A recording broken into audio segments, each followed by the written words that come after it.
Anh Mến ơi.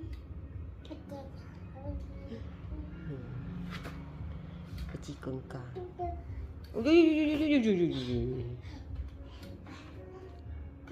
Lang sủa, thật lẹ.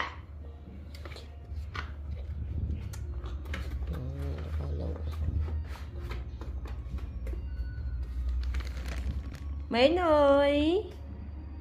Dạ. Nó nắng ấy, tôi đã thương con ơi.